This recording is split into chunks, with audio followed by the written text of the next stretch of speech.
जय Shri Krishna. Welcome back to my channel. आप सभी के निरंतर प्यार के लिए बहुत अधिक शुक्रिया। इसी तरह रेगुलर वीडियो सुनते रहें और जो आज की वीडियो है इसे भी पूरा अवश्य सुने, क्योंकि ये आपको ईश्वर कृपा के करीब ले आएगी।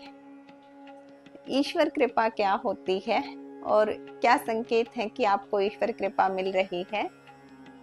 ईश्वर के विमुख होने से क्या नुकसान होते हैं?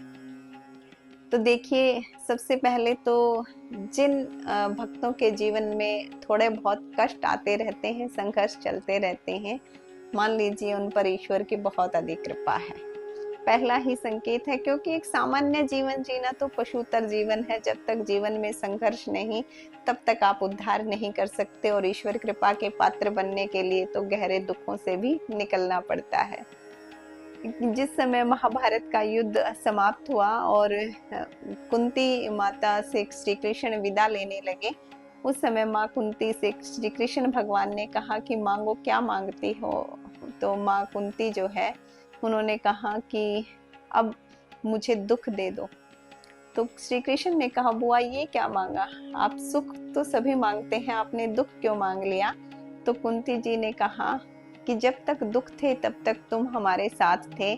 आज जैसे ही राज मिल गया, सुख मिल गया, कोई शत्रु ही नहीं रहा, तो आप हमसे हमें छोड़कर जा रहे हो। ऐसे सुखों का भी क्या करेंगे जहां भगवान ने मुख मोड़ लिया? तो ईश्वर कृपा के लिए संघर्ष का होना भी आवश्यक है। जितना जितना दुख आता है, उतना उतना हमारी व्याकुलता ईश्वर की तरफ बढ़ती जाती है। अब यहाँ कोई ये ना सोचे कि भाई हमें क्यों दुख मांगना है, क्योंकि ये तो कोई भी नहीं मांगता, सभी सुख मांगते हैं।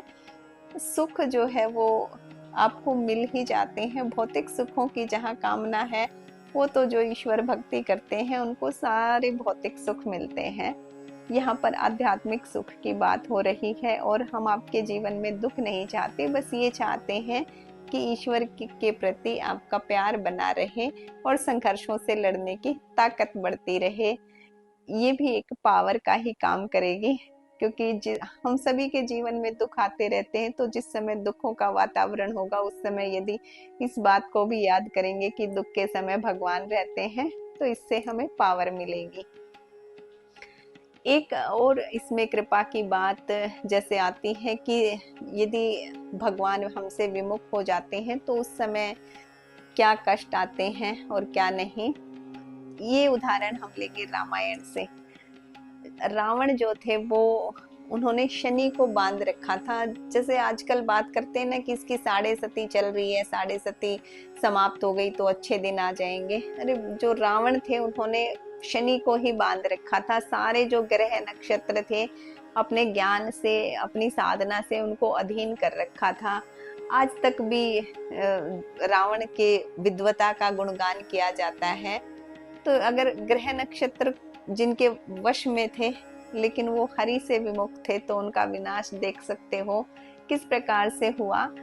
और जब उनका विनाश हुआ, जिस समय जैसे रावण के कई सर थे, तो वो जो सिर थे वो जब वो खोपड़ी रूपी सर जमीन पर गिरे हुए थे मृत्यु के उपरांत, उस समय एक किसी ने, जैसे ऐसे होता है ना लात मारना, क्योंकि वो एक खिलौने की तरह हो गए थे, तो आते जाते लोग जैसे चाहे वो शत्रुतावश ही उस पर लात मार रहे थे। तो जिस समय मंदोदरी विलाप कर रही थी, तो मंदोदरी ने कहा कि मैंने तुम्हें कहा था कि राम से विमुख होने पर बहुत बुरा हाल होगा।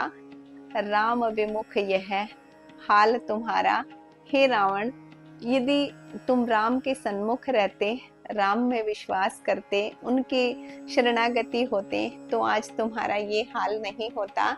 मैंने तुम्हें बहुत बार समझाया था कि वो स्वयं परमात्मा है, उनके सन्मुख रहो, उनमें विश्वास रखो, हमेशा हर कार्य में उन्हें स्मरण रखो, लेकिन तुमने मेरी बात नहीं मानी और भगवान से विमुख होते ही, श्री राम से विमुख होते ही अभिमान में आकर, ज्ञान के अभिमान में आ गए, राम से विमुख हो गए। तो आज देखो तुम जिस जिस रावण के एक हुंकार से सारा विश्व, विश्व क्या ये स्वर्ग लोक, पाताल लोक, सारे लोक जिसकी एक हुंकार से कांपते थे, आज उस छोटी सी लंका के अंदर उसकी खोपड़ी पर लातें पड़ रही हैं, क्योंकि उससे प्राण निकल गए।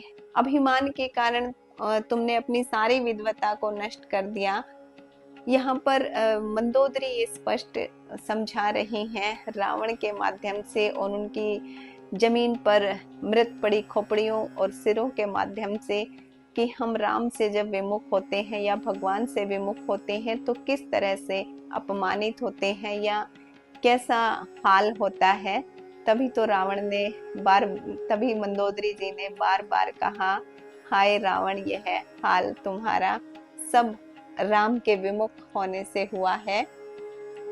तो ईश्वर में विश्वास रखें और उनके सन्मुख रहें, हमेशा उनकी कृपा के पात्र बने रहें। आप जीवन में जो भी कुछ पा रहे हैं वो उस प्रभु की कृपा से मिल रहा है।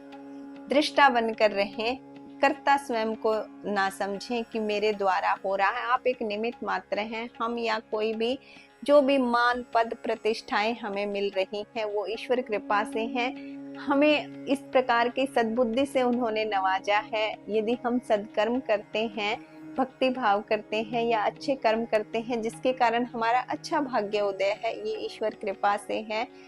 और यदि वो बुद्धि को भ्रष्ट कर देते हैं किसी भी प्रकार से, चाहे अभिमान, लालच, लोभ, मोह, अनेक ऐसे कारण हैं जिसके कारण वो इंद्रियों को निकृष्ट कर देते हैं, तो उसके कारण फिर ये दुर्भाग्य और बुरा हाल होता है।